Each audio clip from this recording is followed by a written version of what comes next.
Welcome to American Catholic History, brought to you by the support of listeners like you. If you like our podcast, please become a supporter. Also, be sure to rate us and give us a review wherever you get your podcasts. I'm Noelle Heaster-Crowe. And I'm Tom Crow. Today, we're talking about Venerable Henriette Delille. She was an incredibly brave woman who bucked the strong social trends of her time and place and eventually founded the second religious order for Black women in the United States. Henriette Delille was born a free woman of color in New Orleans in 1813, and her mother was a kept woman. She lived her life within the plaçage system.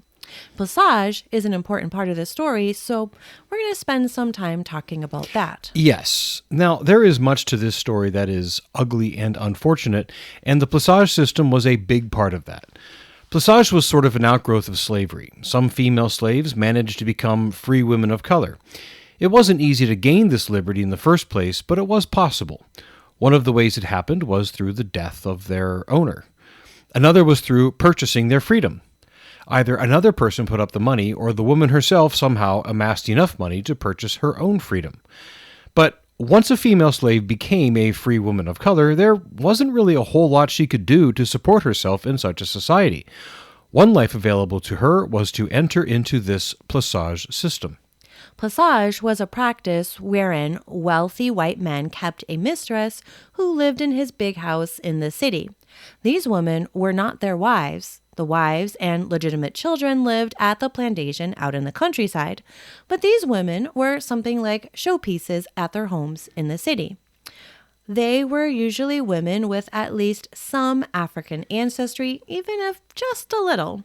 They were schooled in etiquette, needlework, music, and all manner of refined abilities needed to be an excellent hostess. And the men frequently had a second family with these women. Right. These kept women would live quite comfortable lives. They lived in a fashionable house, they had nice clothes and good food, and they had little to do but be a showpiece for their man. It was a horribly immoral situation, and it was the life into which Henriette Delille was born. Henriette's connection to this system was through her mother. Her mother was a free woman of color because of her great-grandmother, Nanette. Nanette had been brought from Africa as a slave, but she was able to leave slavery and become a free woman of color. Nanette was a woman of ability, and she became a wealthy businesswoman. Through her wealth, her descendants, including Henriette, grew up in comfort, a rare thing at that time. But plaçage wasn't the only cultural element that played a role in Henriette's story. The story of race relations in New Orleans in the first half of the 1800s brings in some other interesting elements. First, the population was nearly 1/3 free people of color. We really don't think about just how many free black people there would have been in a society at that time. While many blacks were slaves, a very large number of the blacks in New Orleans were free. They were free people who had their own families, their jobs, their own businesses, whatever. They were in many ways second-class citizens because there was still some racism, but they were not slaves and they enjoyed the liberties of free men. In fact, there were blacks, quite a few of them, who owned slaves themselves. But also, a lot of the laws that made life difficult for blacks only came in after the Louisiana Purchase was completed. In New Orleans, prior to the Louisiana Purchase, slavery was a part of life, but those blacks who were free only had to contend with unofficial oppression, people being racist. The laws of the land weren't as difficult for them as much as they were when Louisiana was formally a part of the U.S. That was when segregation laws came in. Some of those laws prevented blacks from forming organizations like religious orders, or, well, they were just intended to keep whites and blacks separate. Yeah. So Henriette was born in this situation in 1813. And, I got to say, the more I learn about the history of New Orleans, the more intrigued I am. It is a complex city, perhaps the most interesting city in America in terms of its history. At the time of Henriette's birth, it was a society where color lines hadn't mattered that much before, but were starting to matter a lot more. And where they did matter, back in those days, one of the major areas was in free women of color taking their place in the plaçage system, like Henriette's mother. The expectation was that Henriette herself would enter a plaçage arrangement and become the mistress of a wealthy white man. To this end, she received from her mother all the schooling in the arts, music, herbal medicines, and etiquette that was proper for an octroon, or a person who was 1/8 African. She attended all the society balls and events appropriate for one who would, of course, follow her mother into the plaçage system. But Henriette had an experience which changed her when she was 11 years old. That was when her mother enrolled her in a school that was led by Sister Sainte-Marthe Fontier, a sister of the French order Dames Hospitalières. Yes, Sister Sainte Marthe had opened the school to educate young, free black girls.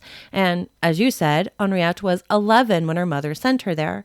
She was only at that school for 3 years until it closed, but those 3 years were formative. She was educated in the faith, which included the true meaning and nature of marriage. Something else the school did was to encourage the students to teach the faith to the children of slaves. Now, this is probably why the school closed, because the authorities took a dim view of disturbing the slaves, by which they meant educating them. Henriette was one of the students who did this, and it is entirely likely that the school's closure in 1827 was due to this act of charity. So now Henriette was 14 years old with a new understanding of the Catholic faith, a new understanding of marriage, an experience educating slave children, and an experience of how unjust the laws of society could be. She simply couldn't go back to the way things had always been. Yeah, she became red-pilled, as it were. By all accounts, after this experience, she became a problem for her family. It seems that she had begun down the plaçage system path in her late teens. Some records indicate that during her late teen years, she actually had 2 sons out of wedlock, neither of whom lived to adulthood. But it didn't take her long to reject plaçage, seeing it as the sinful offense against marriage and chastity that it is. You're right. She had really taken to heart the teaching on marriage and would not be shaken from the knowledge that plaçage was contrary to God's plan for marriage. Henriette became implacably opposed to the plaçage system, and she let everyone know it. Yeah. So just as she was entering the time in her life when she should have been finding a man who would take her as his mistress and enable her to live comfortably, she instead became an embarrassment for her family. Her mother urged her to move to France and enter a convent. She refused, desiring instead to stay in New Orleans and serve the people there. Yeah, and this all became too much for her mother, who in 1835 had a nervous breakdown and was declared incompetent by the state. Henriette was given care of her and control of her assets.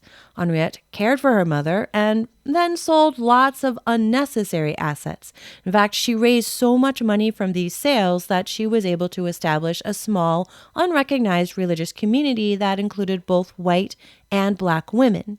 In 1836, she drew up the rules and regulations for the community and named it the Sisters of the Presentation. Eventually, this community would become the Sisters of the Holy Family, but there were more hurdles, a lot more hurdles to clear before that. For Henriette, her 1/8 African ancestry was a problem. New Orleans had laws against mixed-race organizations like religious communities, and the church hierarchy wasn't interested at that point in time in rocking the boat. Yes, so even though Henriette was 7/8 European and was light-skinned enough to identify as white, which is what her brother and other blood relatives did, she insisted on listing herself on the census as a free woman of color. This made her ineligible to enter the all-white religious communities, and it complicated many other matters. So when Henriette and her friends applied to be recognized as a mixed-race religious community, they were denied by both the civil authorities and the church leaders. But Henriette Delille didn't give up. No, she did not. 1 year later, in 1837, a new priest was made Vicar General of the Archdiocese of New Orleans, Father Etienne Roussillon. He had just arrived from France, and Delille and her friends worked with him to establish their community. He agreed to help them, but he insisted that it be exclusively for black women, not mixed race. That same year, Father Roussillon secured approval from the Vatican for the new community. But the local situation, as we've talked about before, just wasn't that simple. Right.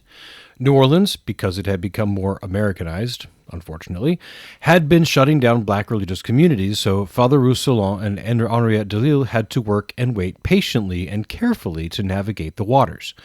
What Delille and her community had going for them were Delille's exceptionally light skin, her well-heeled background, and the fact that their sponsor was a white man. Finally, 5 years later, in 1842, the city officials approved, with the caveat that the sisters were not permitted to wear their habits out in public. That was a stipulation that Delille could accept. So finally, in 1842, Henriette Delille and her friend and co-founder, a Cuban woman named Juliette Gaudin, knelt in the new St. Augustine Church and pledged to live in the community to work for orphan girls, the uneducated, poor, sick, and the elderly among the free people of color. The community was finally officially established as the Sisters of the Holy Family. Thus, Henriette Delille became Mother Delille and set her order working in the community to help those in need, to educate children, free and slave, to care for the elderly and sick, and to assist the poor. One of their earliest works was to take destitute elderly women into their home. In doing so, they established the first Catholic home for the elderly in the United States. Shortly thereafter, they raised money from wealthy friends and built a freestanding home for the elderly. Over the years, they purchased properties and built new buildings to serve poor and indigent black Louisianans all over the state. Their efforts expanded to the state capital in Baton Rouge, as well as to Alexandria and Lafayette. In fact, the L'Enfant Nursing Home in New Orleans, which they still operate today, is the oldest continuously operating nursing home in the country. But not everyone was impressed with their work or happy that Henriette was getting along so well. Henriette's brother, who, like Henriette, was an octroon and had very light skin, listed himself and his family as white on the census. So it was a source of great embarrassment to him that his sister listed herself as a free woman of color.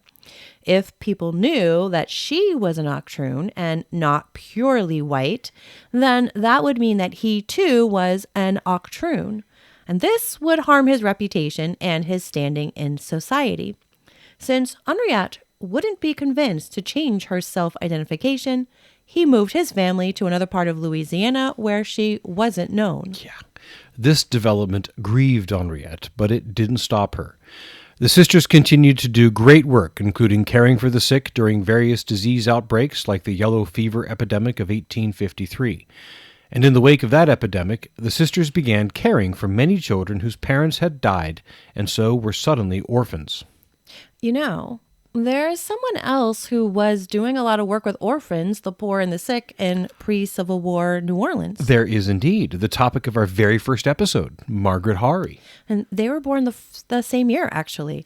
They worked in similar ways with the same group of people. Yeah, Henriette was born in New Orleans into great comfort, while Margaret came from abject poverty and was born in Ireland. So they had great differences between them.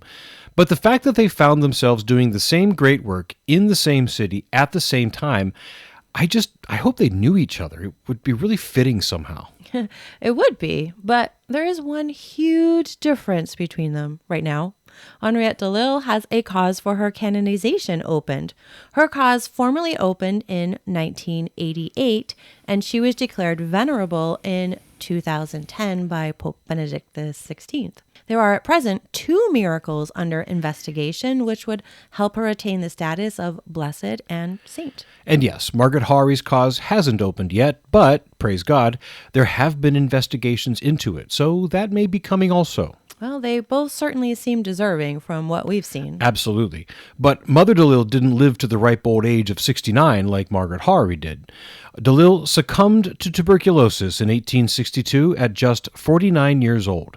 At the time, the Sisters of the Holy Family had only 12 sisters, but the order had such a foundation established by Mother Delille that shortly after the turn of the 20th century, they counted 150 sisters, and in 1950, they peaked at 400.